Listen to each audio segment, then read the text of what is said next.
January 1945. You are lying flat in frozen mud outside a village in Alsace, trying to decide whether the white shape 20 meters ahead is a snow-covered wall or a German machine gun position. Your gloves are soaked. Your boots stopped feeling warm hours ago. Somewhere behind you, a French half-track is stuck in the snow. Somewhere ahead, artillery begins again. 5 years earlier, you thought France had one of the strongest armies in Europe. Now you are fighting to recover the last frozen pieces of your own country. And somehow, this is already the second French army you have served in. To understand how you ended up here, you have to go back to September 1939. You are 22 years old, living in Lyon and working as a mechanic in a narrow repair shop filled with bicycle wheels, engine parts, oil cans, and tools hanging from wooden boards. You like machines because machines make sense. A broken chain has a cause. A leaking fuel line has a cause. If you find the problem, you fix it. Politics seems much less reasonable. Your fiancée, Claire, works several streets away. You have been saving money to marry her, although your savings would barely buy a decent bedroom and a kitchen table. Then, Germany invades Poland on September 1st. France declares war 2 days later. Your mobilization papers arrive before the week is over. You have already completed military service, so the uniform feels familiar. The idea of actually using it does not. On your last evening in Lyon, Claire comes to the repair shop. She takes the brass key you normally keep in your pocket, threads a short red cord through it, and gives it back. "You'll need this when you return," she says. You laugh.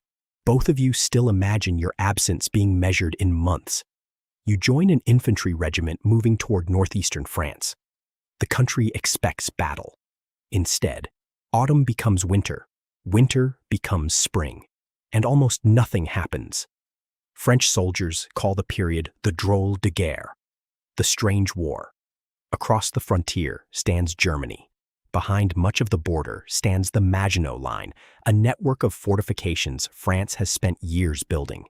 Your regiment is not living inside one of the enormous underground forts people photograph for newspapers.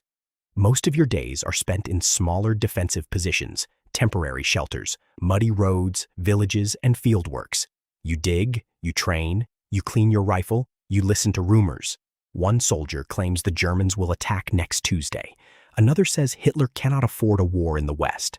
A third insists the war will end before summer. You write to Claire that military life is mostly waiting for someone important to decide where you are supposed to be. Then, on May 10th, 1940, the waiting ends. Germany attacks Belgium, the Netherlands, and Luxembourg. The news initially seems to confirm French expectations. Allied forces move north into Belgium to meet the German advance. Orders arrive quickly.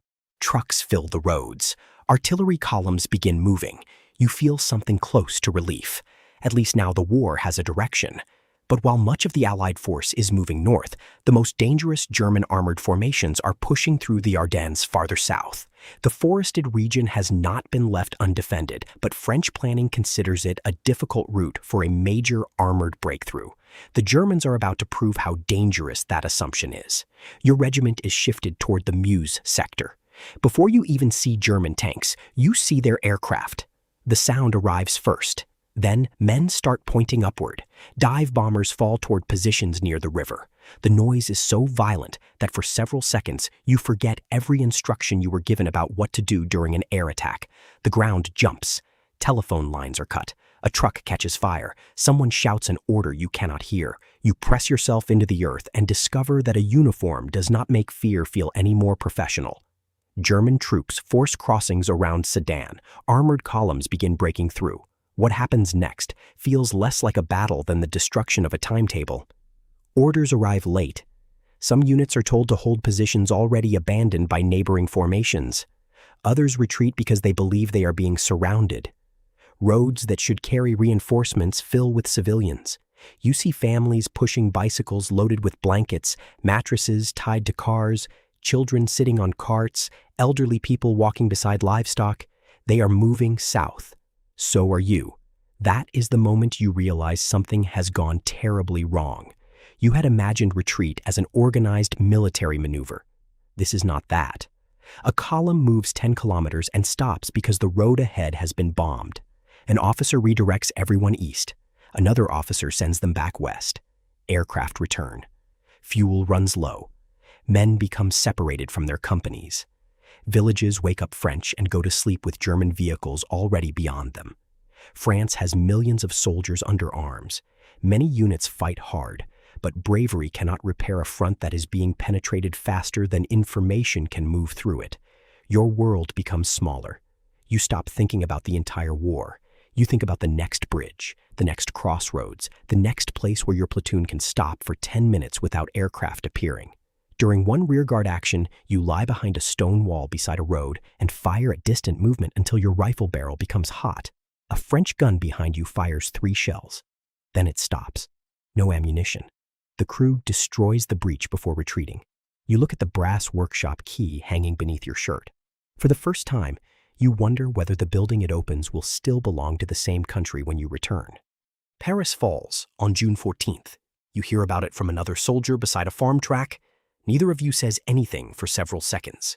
Paris had been declared an open city to avoid its destruction in a major battle.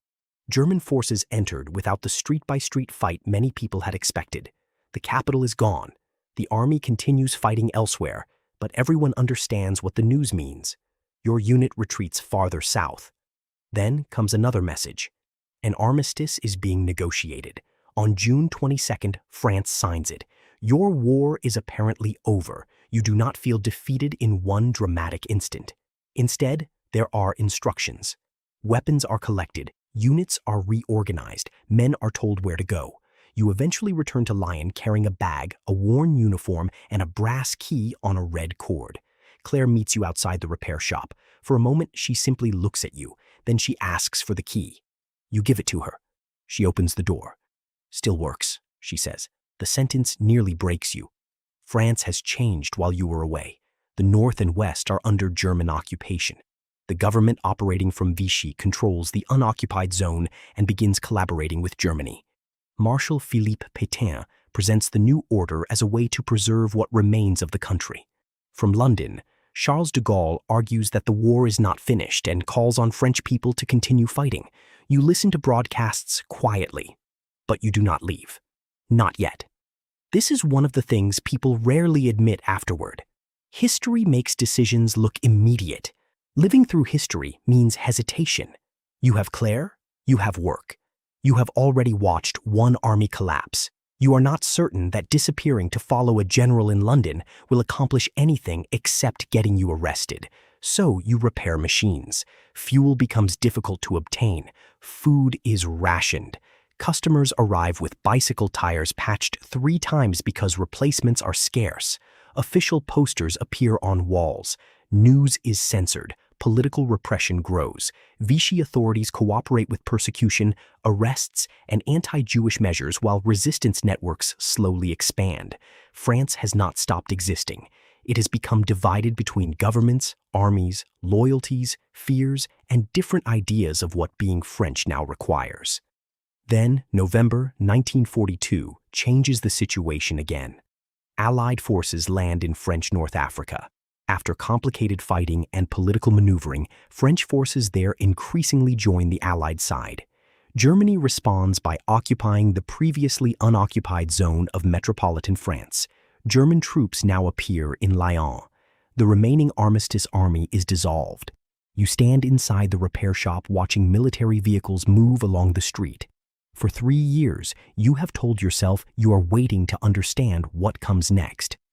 Now you understand something much simpler. If you stay, someone else will decide what your war becomes. You tell Claire you intend to leave France. She does not ask you to stay. That almost makes it worse. Early in 1943, you travel south using addresses you are instructed to memorize and then forget. The resistance is not one single organization. Networks have different leaders, politics, methods, and connections. What matters to you is that someone knows a route towards Spain.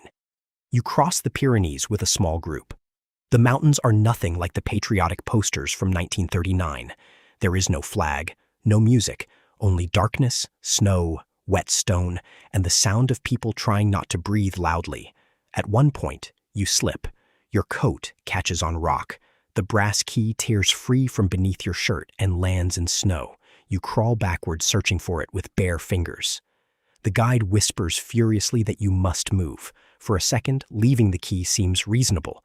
Then you see the red cord. You take it. You keep climbing. Spain does not mean instant freedom. Like many escapees, you are detained. Weeks pass before diplomatic arrangements eventually allow you to continue through Allied-controlled routes. By the time you reach North Africa, you look less like a returning soldier than an exhausted traveler who has misplaced his country. But there is a French army here, not the same army. French forces that continued fighting under de Gaulle have been joined by troops from France's overseas territories and by forces in North Africa, now fighting with the Allies. In 1943, General Philippe Leclerc's forces become the core of the French 2nd Armored Division. You volunteer. Your mechanical experience suddenly matters. The equipment is different. American vehicles, American weapons, different radios, different procedures. You train in Morocco and later Britain with soldiers whose routes into this army are completely different from yours. Some never accepted the Armistice. Some escaped France. Some fought in Africa. Some served under Vichy before circumstances changed. Everyone has an explanation. Nobody has the same one.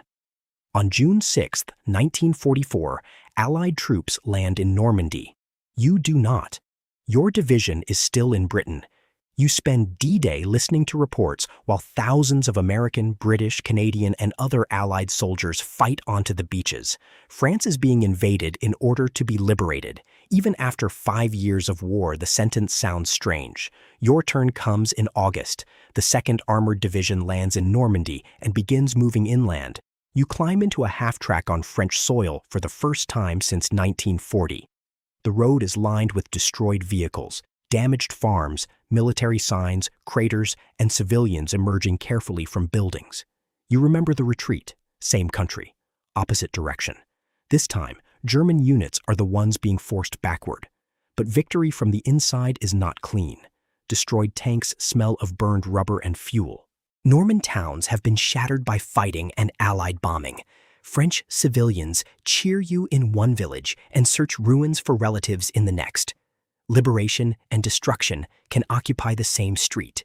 The division advances through Normandy.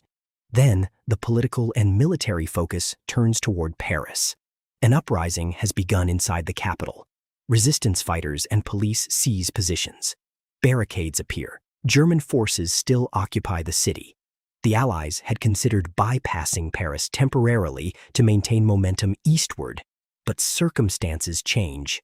Leclerc's division is ordered toward the capital. Late on August 24th, advance elements enter Paris. The following day, larger French forces move into the city. Your column rolls past crowds that refuse to behave like civilians near an active battlefield. People climb vehicles. They wave hidden tricolor flags. They shout. They cry. Someone gives you a bottle. Someone else tries to kiss a soldier standing beside you. Then rifle fire cracks from farther down the street, and everyone suddenly remembers Germans are still fighting in parts of Paris. The liberation becomes celebration and combat at the same time. On August 25th, the German commander in Paris surrenders. 4 years after the collapse of 1940, French soldiers are openly carrying weapons through the capital again. You should feel that something has been repaired. Instead, you find yourself thinking like a mechanic. A machine can run again and still contain damaged parts. France is free in Paris. The war continues. Your division moves east. Autumn replaces cheering crowds with cold roads and ruined villages. The objective that becomes almost mythical inside Leclerc's force is Strasbourg. Years earlier, after fighting in Africa, Leclerc's men had sworn an oath connected to the day the French flag would again fly over Strasbourg.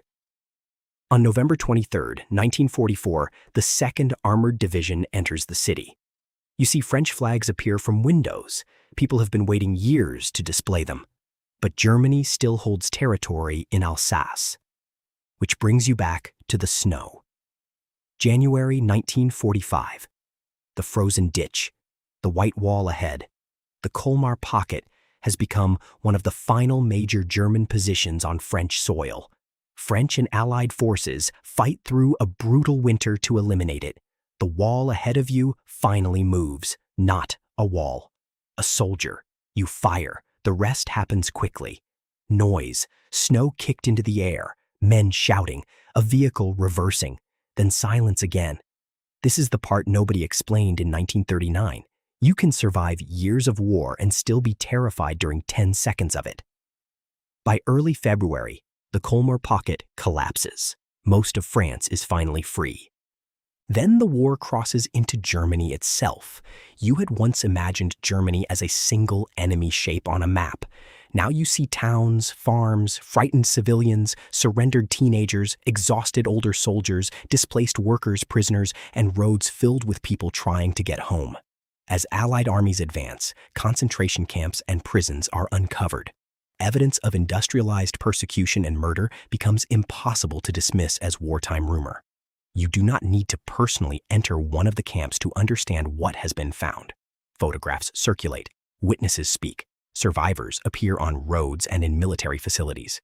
The scale is difficult to understand because there is nothing normal with which to compare it. Germany surrenders in May 1945. You are 28. The war in Europe is over.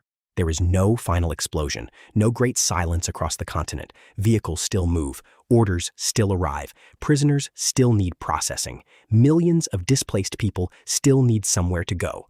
You have spent almost 6 years waiting for victory. When it comes, much of the work simply continues the next morning.